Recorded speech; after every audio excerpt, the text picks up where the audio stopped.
जय हिंद। मैं पुरुषोत्तम कुमार आप सभी के अपने YouTube चैनल यूथ सफलता एक्सप्रेस पर सभी लोगों का स्वागत करता हूं। आइए आज के इस वीडियो में हम लोग मैथ्स और रीजनिंग दोनों से संबंधित कुछ महत्वपूर्ण प्रश्न पर विचार करेंगे। देखिए क्वेश्चन नंबर पहला क्या कहता है। कहता है यदि लागत मूल्य पर 20% का लाभ होता है तो विक्रय मूल्य पर लाभ का प्रतिशत बताइए। देखिए एक्चुअली लाभ हानि का तुलना क्रय मूल्य से ही किया जाता है, लेकिन यहाँ पर कहता है अगर लागत मूल्य पर 20% का लाभ होता है तो उस लाभ को विक्रय मूल्य के प्रतिशत के रूप में बताइए। अब ध्यान दीजिएगा, अगर क्रय मूल्य को हम मान लेते हैं 100, ध्यान देना क्रय मूल्य को मान लेते हैं कितना 100। अच्छा तो 20% लाभ पर विक्रय मूल्य कितना हो गया 120।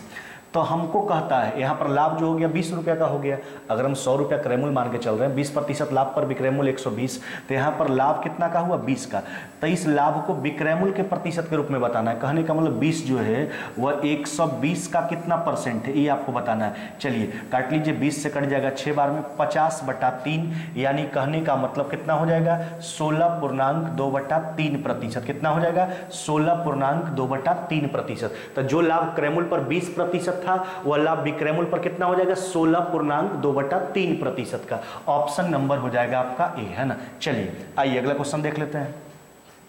कहता अखिल तथा भरत साझेदारी में व्यापार शुरू करते हैं जिसमें उसकी पूंजी का अनुपात 5:4 है। नहीं, 4 महीने के बाद अखिल अपनी पूंजी का 1/5 भाग और भरत अपनी पूंजी का 1/4 भाग निकाल लेता है। 9 महीने का बाद जो है ना, कहता 1065 रुपया का लाभ प्राप्त होता है। इस लाभ में जो है हमसे पूछा गया भरत का हिस्सा। देखिए ना, अखिल और भरत का बात किया गया। देखिए बात समझिए, 9 महीने का पूरा व्यापार है। अच्छा हम क्या ध्यान देते हैं पार्टनरशिप में? पार्टनरशिप में जो हम लाभ को बांटते हैं वह पूंजी गुना समय के आधार पर बांटते हैं, लेकिन अगर एक समय के बाद पूंजी में परिवर्तन हो तो ऐसे प्रश्नों को कैसे बनाते हैं? तो जो पूंजी जितना समय के लिए रहेगा उस पूंजी का हिसाब किताब उतना समय के लिए, आगे का शेष पूंजी, चाहे अगर पूंजी बढ़ाते हैं चाहे पूंजी घटाते हैं, तो आगे का पूंजी शेष समय के लिए। देखिए ध्यान दीजिएगा, तो अखिल और भरत का जो पूंजी है वो 5:4 के अनुपात में, तो इसका पूंजी 5 यूनिट मान लेते हैं, इसका 4 यूनिट मान लेते हैं। देखिए 4 महीना बाद दोनों अपना पूंजी में परिवर्तन करता है, तो 4 महीना का हिसाब किताब तो यही पूंजी पर होगा। अब देखिए 4 महीना बाद जो है अखिल जो है अपने पूंजी का 1/5, पूंजी उसका 5 यूनिट है, 5 का 1/5 कितना, 5 का 1/5 1, तो 1 यूनिट निकाल लिया, बचा कितना 4, है ना। तो 9 महीना का पूरा व्यापार है, यानी 5 महीना आगे का जो पूंजी होगा उस शेष समय के लिए। 9 महीना का व्यापार है, 4 महीना हो चुका, बचा 5 महीना। आगे देखिए, जबकि भरत जो है अपनी पूंजी का उसी समय 4 महीना बाद अपनी पूंजी का 1/4, 4 का 1/4 हो जाएगा 1, निकाल लेगा तो बचेगा 3, और ये कितना हो जाएगा आपका 5। देखिए ना, देखिए फिर से ध्यान दीजिएगा, 4 महीने बाद अपनी पूंजी का अखिल जो 1/5 और भरत जो अपनी पूंजी का 1/4 भाग निकाल लिया। अब देखिए तो देखिए हल कीजिए 20, है ना, और ये हो गया आपका कितना 20, कितना हो जाएगा आपका, यह हो गया आपका 40, नहीं अभी हो गया 16, है ना, 16 हो जाएगा आपका, और 15 कितना हो जाएगा आपका 31, नहीं। तो यही रेशियो में जो है बटेगा आपका लाभ। अब देखिए इसमें हमसे भरत का हिस्सा पूछा। अच्छा पूरा लाभ कितना है 1065 रुपया का पूरा लाभ है। लाभ को बांटेंगे 40 और 31 के रेशियो में, है ना, तो 40-31 कितना हो गया आपका 71 यूनिट बराबर 1065, 1 यूनिट का मान निकाल लिया गया। हमसे कहता क्या है, इसमें भरत का हिस्सा बताना है, तो भरत का यूनिट कितना है आपका 31। चलिए इसको काट लीजिए, 71 से 15 बार में कट जाएगा, तो 310 और 155 कितना हो जाएगा आपका 465, यही हो जाएगा आपका 465, है ना। आपसे पूछा गया था भरत का हिस्सा लाभ में बताइए, भरत का हिस्सा कितना हो जाएगा 465 रुपया। ध्यान किस बात का रखना है कि जो पूंजी जितना समय के लिए रहेगा उस पूंजी का हिसाब किताब उतना समय के लिए करेंगे, आगे का पूंजी शेष समय के लिए, है ना। हल करके मान निकाल लीजिए। चलिए आइए अगला क्वेश्चन देख लेते हैं। कहता किसी शहर की 5000 लोगों की कुल आबादी में पुरुष 10%, महिला 15%, है ना, बढ़ता है, तो इससे एक वर्ष में कुल आबादी जो है 5600 रुपया हो जाता है। शहर में मूलतः महिलाओं का आबादी। देखिए इसको बनाने के लिए एलिगेशन का यूज करेंगे। हमको जो है पहले निकाल लेते हैं, है ना, पुरुष और महिलाओं के बीच का रेशियो। देखिए तब पुरुष बढ़ता है 10%, है ना, और महिला कितना बढ़ती है 15% एक वर्ष में। अच्छा तो एलिगेशन लगाने के लिए बीच में औसत मान को रखते हैं ना, तब पूरे आबादी में औसत वृद्धि दर हम निकालते हैं। देखिए तब पूरे आबादी पहले था 5000, अब हो गया 5600, तब पूरे में वृद्धि कितना का है 600 का। कहाँ से है 5000 से, तो 600 जो है 5000 का कितना परसेंट है, काट लीजिए। ये आ गया आपका औसत वृद्धि दर जो आ जाएगा वो हो जाएगा आपका 12%। नहीं, ये औसत वृद्धि दर है तो औसत मान को बीच में रखेंगे, क्रॉस करके रेशियो निकाल लीजिए। चलिए तो अच्छा 15 में से 12 गया कितना हो गया आपका 3, और 12 में से 10 गया कितना 2। यह हो गया पुरुष और महिलाओं के बीच का रेशियो उस शहर में। अब हमसे कहता है उस शहर में मूलतः शहर में मूलतः यानी पहले वाला जो है, पहले वाला जो संख्या दिया था 5000 आबादी जो दिया था उसमें महिलाओं का संख्या बताना है। देखिए तो पूरी आबादी है आपका 5000, दोनों मिला के 5 यूनिट, महिला का पूछा 2 यूनिट, यानी कहने का मतलब है उसमें महिलाओं का संख्या कितना हो जाएगा 2000, महिलाओं का संख्या कितना हो जाएगा आपका 2000 है ना। तो एलिगेशन लगा दिया गया है ना, पुरुष बढ़ा 10%, महिला बढ़ी 15% है ना। औसत वृद्धि दर निकाले 12%, क्रॉस करके रेशियो निकाले 3 2 का आया तो 5000 जो है 5 यूनिट का मान है ना। महिला पूछा गया, महिला का यूनिट मान 2000 हो जाएगा। चलिए आइए अगला क्वेश्चन देख लेते हैं। कहता है कि रेलगाड़ी प्लेटफॉर्म पर खड़े एक व्यक्ति को 8 सेकंड में जबकि 264 मीटर लंबे प्लेटफॉर्म को 20 सेकंड में पार करती है। रेलगाड़ी का लंबाई पूछा गया। देखिए इसको प्रोसेस से भी बना सकते हैं, इससे भी सोच के आप बना सकते हैं। देखिए अगर किसी व्यक्ति को पार करता है, प्लेटफॉर्म पर खड़े व्यक्ति को, तो 8 सेकंड में ही पार कर जाता है। लेकिन अब देखिए 264 मीटर लंबे प्लेटफॉर्म को 20 सेकंड। अच्छा सोचिए तो व्यक्ति को पार करेगा तो वहां रेलगाड़ी खुद की लंबाई को पार करता है, लेकिन प्लेटफॉर्म को पार करने की स्थिति में दूरी खुद की लंबाई प्लस प्लेटफॉर्म का लंबाई। अच्छा सोचिए तो दोनों में दूरी में डिफरेंस देखिए, दोनों कंडीशन में एक बार खुद का लंबाई, एक बार खुद का प्लस में 264, तो डिफरेंस 264 मीटर का ही है ना। एक बार खुद का लंबाई केवल दूरी में और एक बार खुद का प्लस में 264, तो जब खुद का लंबाई पार करता है तो 8 सेकंड, जबकि जब खुद का और रेलगाड़ी प्लेटफॉर्म का दोनों मिला के पार करता है तो 20 सेकंड। अच्छा तो 12 सेकंड का समय वहां पर ज्यादा लग रहा है रेलगाड़ी को। उसका कारण क्या है, 264 मीटर दूसरा स्थिति में दूरी ज्यादा तय करता है, तो यानी रेलगाड़ी जो है 264 मीटर का दूरी जो है वह 12 सेकंड में तय करता है ना। तो ये आ गया रेलगाड़ी का चाल मीटर प्रति सेकंड में।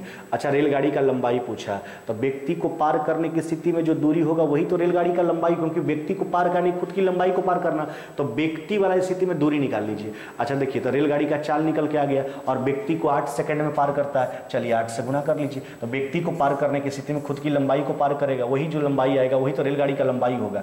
12 से 2 बार में 22 बार में 22 गुना 8 कितना हो जाएगा आपका 176 मीटर, 176 मीटर हो जाएगा रेलगाड़ी का लंबाई, 176 मीटर। चलिए आगे बढ़ जाइए, अगला क्वेश्चन देख लीजिए। देखिए क्या कहता है, कहता है 6 मीटर ऊंचे एक राइट यानी समकोणीय पिरामिड का आधार एक वर्ग है जिसका विकर्ण अंडर रूट 1152 मीटर है।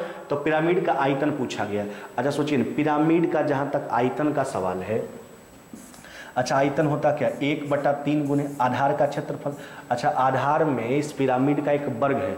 अच्छा तो वर्ग का क्षेत्रफल अगर भुजा मालूम है तो भुजा स्क्वायर, अगर विकर्ण मालूम है तो विकर्ण स्क्वायर बाई 2। तो यहाँ तो भुजा नहीं मालूम है, उस वर्ग का विकर्ण मालूम है, तो हो जाएगा आपका विकर्ण स्क्वायर यानी अंडर रूट 1152 का होल स्क्वायर। अब बटा कितना हो जाएगा आपका 2, तो 1/3 गुने आधार का क्षेत्रफल, आधार में एक वर्ग था, वर्ग का क्षेत्रफल निकाल लिए। अब ऊंचाई से गुना कर लीजिए, ऊंचाई कितना हो जाएगा आपका 6, ऊंचाई हो जाएगा आपका 6। चलिए देखिए 3 दूना 6 काट के हटा लीजिए, अंडर रूट 1152 का स्क्वायर कीजिएगा तो रूट कैंसिल हो जाएगा, आपका उत्तर हो जाएगा 1152 मीटर क्यूब। कितना हो जाएगा 1152 मीटर क्यूब है ना, आपका उत्तर हो जाएगा option number D, option number D. चलिए आइए अगला क्वेश्चन देख लेते हैं। कहता है 40 विद्यार्थियों की कक्षा का औसत अंक कितना है 86।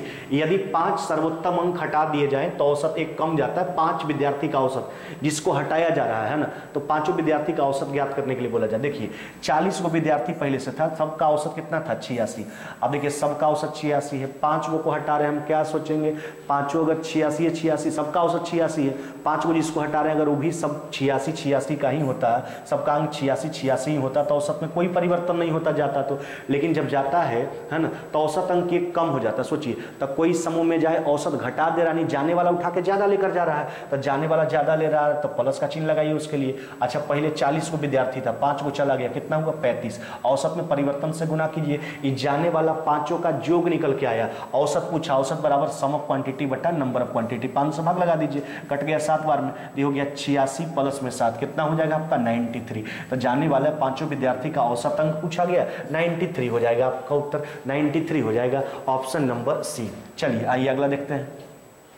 कहता है दो नल ए और बी एक टंकी को 7.5 मिनट एक 5 मिनट में भरता है। एक निकासी नल जो है 1 मिनट में 14 लीटर पानी बाहर निकलता है। यदि टंकी भरी हो, तीनों को एक साथ खोल दिया जाए तो टंकी 1 घंटा में खाली हो जाता है। टंकी का क्षमता, देखिए टंकी का धारिता, टंकी का क्षमता जब भी पूछा जाता है तो किसी एक नल का, चाहे वो नल भरने वाला हो या फिर खाली करने वाला हो, उसका या तो भरने का दर दिया जाता है या तो खाली करने का दर दिया जाता है। देखिए यहाँ पर दो का तो पर्सनल टाइम दिया है भरने वाला का, लेकिन निकासी नल का दर दिया है कि 1 मिनट में 14 लीटर पानी बाहर निकलता है। तो हम क्या सोचेंगे कि पहले हम ये निकालेंगे कि सी आखिरकार उस टंकी को खाली कितना देर में करता है। तो जितना मिनट में खाली करेगा उम्मीद समय निकाल के 1 मिनट में जितना पानी वो निकालता है उससे गुना कर लेंगे, टंकी का धारिता आ जाएगा। देखिए बात समझिए, तो यहाँ पर कहता है ए जो है वह जो है 7.5 यानी 15/2 मिनट, 15/2 मिनट में जो है ना टंकी भरता है, और बी जो है वह 5 मिनट में।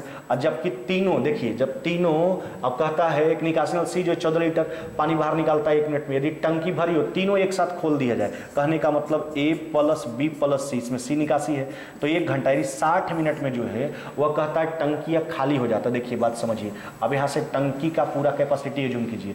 अच्छा भिन्न का लसा कैसे निकालते हैं, ऊपर का लसा नीचे का मस, तो 15 5 60 का लसा कितना हो जाएगा 60, नहीं टंकी का पूरा कैपेसिटी 60 यूनिट, नीचे का मस तो 2 1 का मस 1 हो जाएगा, टंकी का पूरा कैपेसिटी मान लिए 60। अच्छा देखिए 15/2 मिनट में 60 यूनिट भरता है, तो 1 मिनट में कितना भरेगा, भाग दे दीजिए, तो 15/2 से भाग दीजिएगा कितना हो जाएगा आपका 8, नहीं आगे देखिए तो हो जाएगा 5 मिनट में 60, 1 मिनट में कितना भरेगा आपका 12।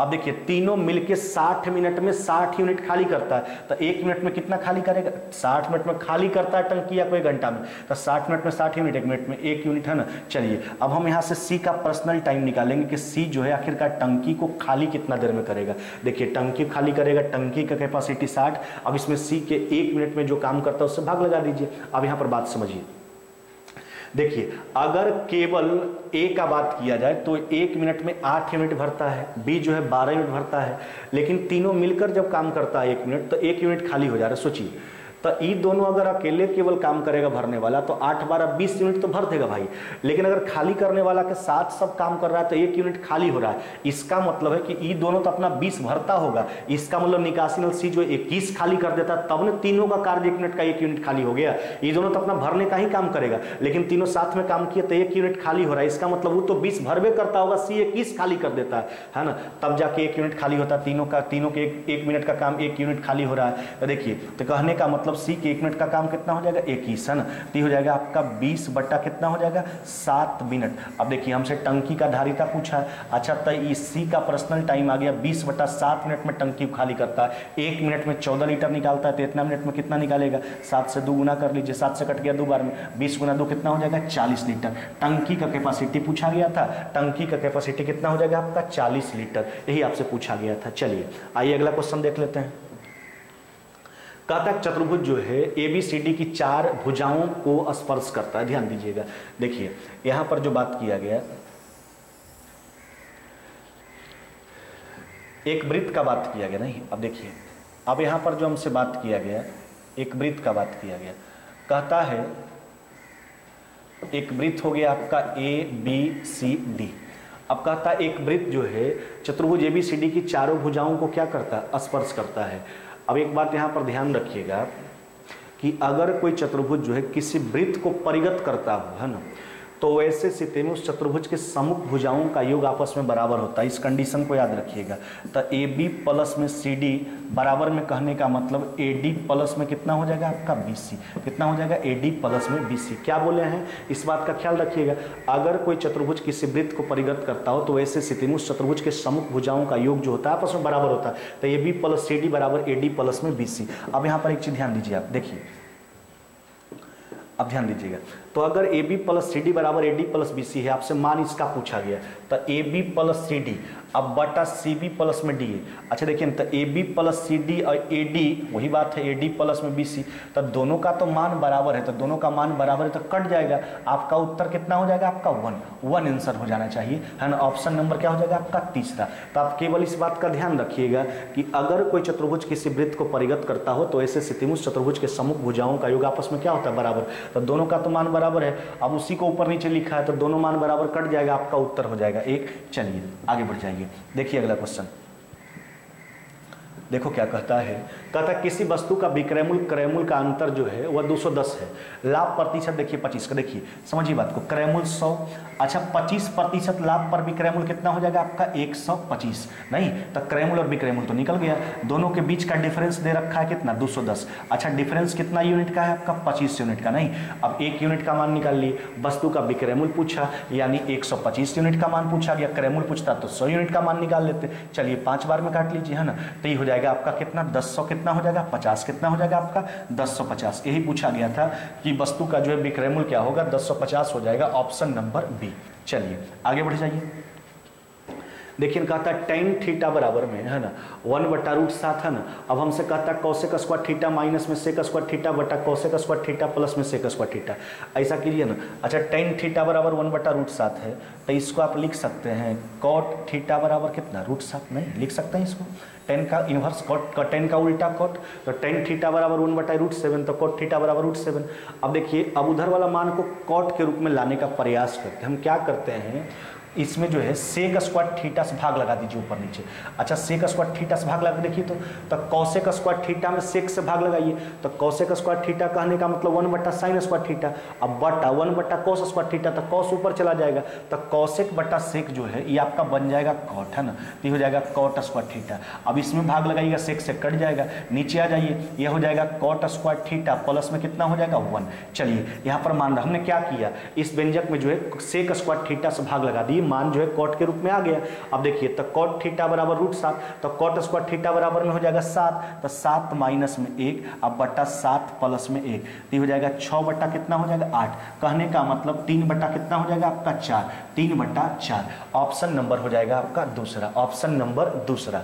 चलिए आगे बढ़ जाइए, देखिए अगला क्वेश्चन कहता 84 सेंटीमीटर व्यास का एक अर्धगोलीय कटोरा जो है पानी से पूर्णतः भरा है, उसमें पानी प्रति मिनट जो उसमें से प्रति मिनट 112 घन सेंटीमीटर पानी बाहर निकाला जाता है, तो कितनी देर में कटोरा जो है खाली हो जाएगा, ये पूछा गया।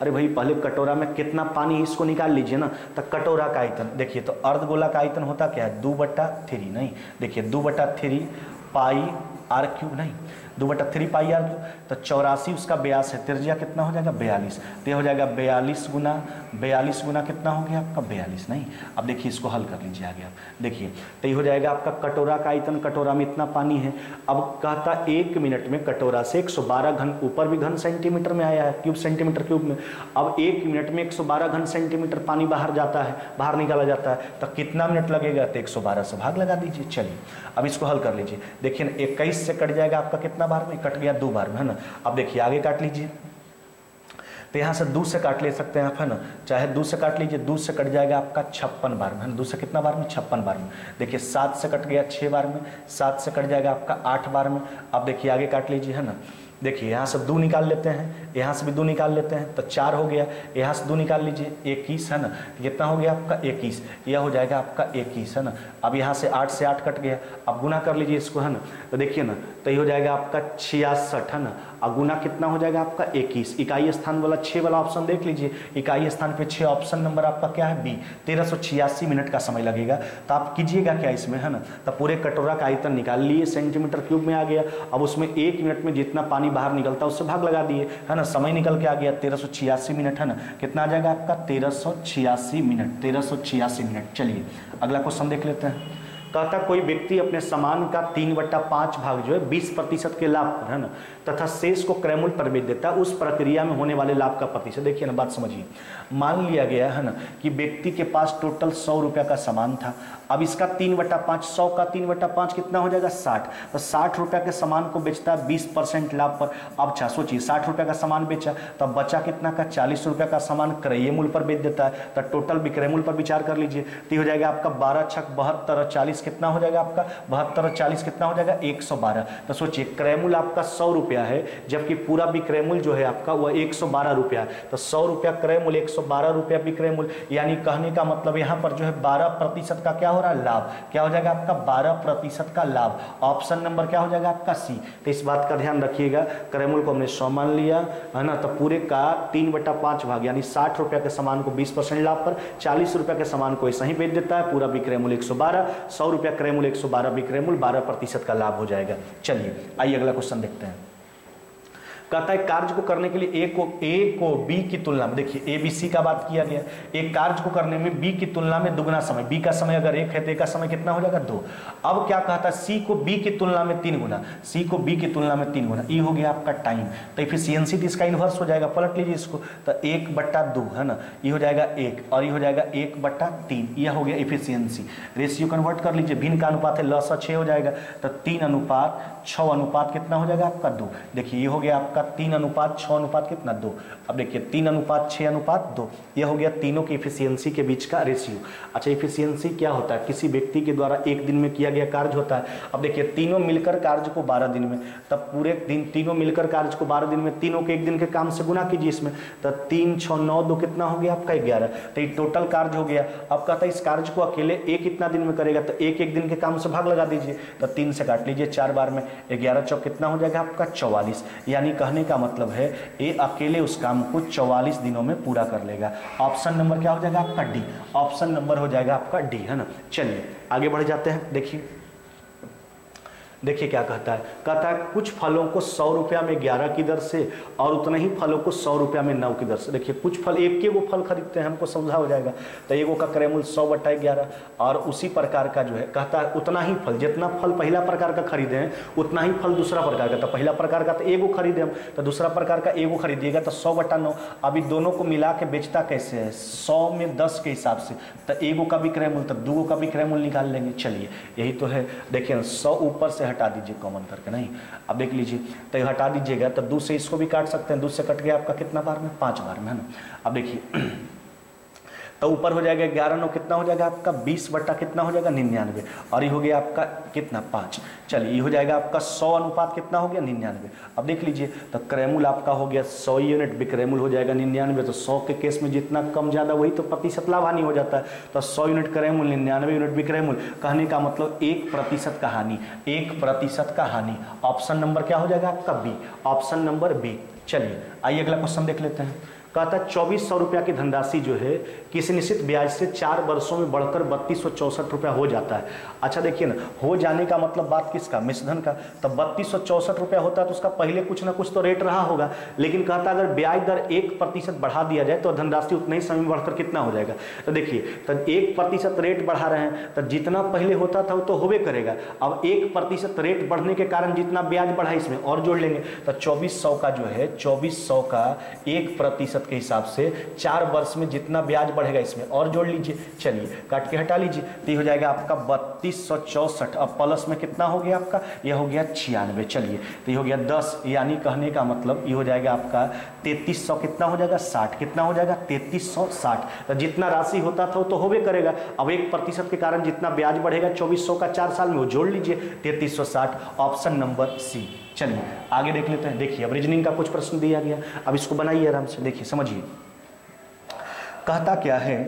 देखिए BET बिट का कोड दिया गया 25 22 26 7। अच्छा बी को 25 लिखा, इसका मतलब समझ रहे हो आप, बी का एक्चुअली लेफ्ट साइड से पोजीशन देखिएगा तो 2 और राइट साइड से उल्टा पोजीशन देखिएगा तो कितना होता है 25। तो सीधा आप ऐसे भी देख सकते हैं, अगर उल्टा किसी लेटर का पोजीशन निकालना हो तो 27 में घटा के निकालते हैं। तो बी का पोजीशन 2, उल्टा 27 में से 2 गया 25, ई का पोजीशन 5, उल्टा 27 में से 5 गया 22, ए का पोजीशन 1, उल्टा 27 में से गया 26, टी का पोजीशन हो गया आपका 20, 27 में से 20 गया 7। तो कहने का मतलब सबका उल्टा पोजीशन है। तब BURST का पूछा। अच्छा देखिए ना, तब बी का पोजीशन 2, उल्टा 27 में से 2 गया कितना हो जाएगा 25, नहीं आगे देखिए। अच्छा यू का हो गया आपका कितना, यू का 21, उल्टा अगर देखिएगा 27 में से 21 गया कितना हो जाएगा 6, आर का 18 है ना, तो 27 में से 18 घटाएगा तो उल्टा कितना हो जाएगा 9। आगे देखिए एस का 19 है ना, 27 में से 19 घटाएगा कितना 8, और टी का 20, उल्टा 27 में से 20 घटाएगा कितना 7। यही हो जाएगा इसका कोड है ना। तब 25 6 9 8 7। ऑप्शन नंबर क्या हो जाएगा आपका सी, सबका उल्टा पोजीशन लिखना है। चलिए आगे बढ़ जाइए, अगला क्वेश्चन देखिए। देखिए यहाँ पर क्या किया है, देखिए 12 गुना 23 गुना 34 को लिखा 3 5 7, कुछ नहीं किया है, इस सब को आपस में जोड़ के लिखा है। देखिए यही चीज किया है, 1 2 को जोड़ा हो गया 3, 2 3 को जोड़ा हो गया 5, 3 4 को जोड़ा हो गया 7। आप भी जोड़ के लिख दीजिए ना, तो 4 0 को आप जोड़िएगा तो क्या हो जाएगा 4 है ना, और उसी प्रकार 5 2 को जोड़िएगा कितना हो जाएगा 7, और उसी प्रकार 6 3 को जोड़िएगा कितना हो जाएगा 9, 479। ऑप्शन नंबर हो जाएगा आपका सी, यानी सब जितना भी आपका संख्या यूज किया गया उसके अंक को आपस में जोड़ करके लिखा लिख दिया गया है। चलिए 479। आगे बढ़ जाइए, अगला क्वेश्चन देखिए क्या कहता है। देखिए आपका रिपीटेड सीरीज है, इसमें कंप्लीट करना है जो आपका ब्लैंक्स दिया गया। यहाँ पर देखिए ना पी का देखिए स्टार्टिंग, यहाँ से देखिए इसको देखिए, यहाँ पर पी क्यू है ना, फिर देखिए पी क्यू आर है ना, पहले 2 लेटर लिखा, 3 लेटर, पी से ही शुरू कर रहा है तो पहले 2 फिर 3, अब की बार 4, पी क्यू आर एस, फिर पी से शुरू करेगा P Q R S T. तो देखिए यहाँ पर बार बार जो है इस रिपीटेड सीरीज का शुरुआत जो है पी से हो रहा था, लेकिन एक बार 2 लेटर, एक बार 3 लेटर, एक बार 4, एक बार 5। अब देखिए आपने क्या भरा, आपने भरा Q Q R P R. अब देख लीजिए Q Q R P R, option number क्या हो जाएगा आपका बी, ऑप्शन नंबर बी। चलिए आइए अगला क्वेश्चन देख लेते हैं। कहता देखिए हैमर HAMR, हैमर को लिखा है AMAHERM। तो इसमें क्या किया है सोचो ना, देखिए शुरू का 3 को पलट के लिख दिया, देखिए HM को लिखा AMAH। अब अगला बार देखिए, अगला बार क्या किया है, यहाँ पर देखिए ER को पहले लाया, अब फिर M को अंत में ले चला गया। देखिए तो ER को पहले लाया, M को अंत में चला गया। हम भी वही काम करेंगे। देखिए तो AMAT को पलटिए तो क्या लिखिएगा TAM। अब यहाँ पर देखिए इसको लाना है पहले, तो ER को लाइए और T को बाद में लिख दीजिए, है ना। यही काम किया कि जैसे पहला का परिवर्तन वैसे हम लास्ट वाला जिसका पूछा उसका परिवर्तन करके उत्तर निकाल लेंगे। तो ऑप्शन देखेंगे TAMERT, ऑप्शन नंबर क्या हो जाएगा आपका बी, ऑप्शन नंबर बी। चलिए आगे बढ़ जाइए, देखिए क्या कहता उस समय का चयन करें जो उस घड़ी में 9:30 का सही दर्पण छवि को दर्शाए। अब देखिए ना घड़ी में 9:30 हुआ है, अब उसका दर्पण का समय पूछा। एक बार ध्यान दीजिएगा, वास्तविक समय और दर्पण का समय दोनों मिला के बचता है 12।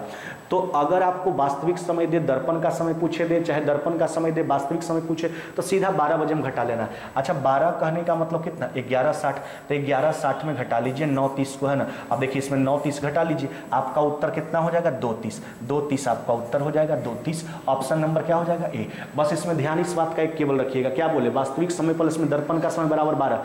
लेकिन अगर 11 या 12 बजकर कुछ मिनट दे दे समय अगर 11 या 12 बजकर कुछ मिनट दे दे, तो वैसे स्थिति में दर्पण का समय प्लस में वास्तविक समय बराबर बचता है 24। तो वैसे स्थिति में 24 कहने का मतलब 23:60 में घटाइएगा।